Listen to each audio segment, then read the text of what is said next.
But here we're working on, this is the intake and a supercharger off of this vehicle. Car came in and had a coolant leak, and we are doing a complete and thorough job to diagnose and find out exactly what is going on with this car. Now, you can see here, look at all the corrosion. Look, I got the replacement pipes here. Look at all the corrosion on this, and you can see this has been leaking for an extended period. But come on into the office and let me show you what we have to do to get to the water pump. So look at this. The entire front end of the vehicle must be removed from it.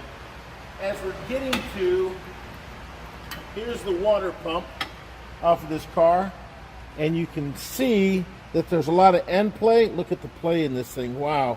It's hard to see on the camera, but I can assure you it's there. It's been spewing coolant for so long.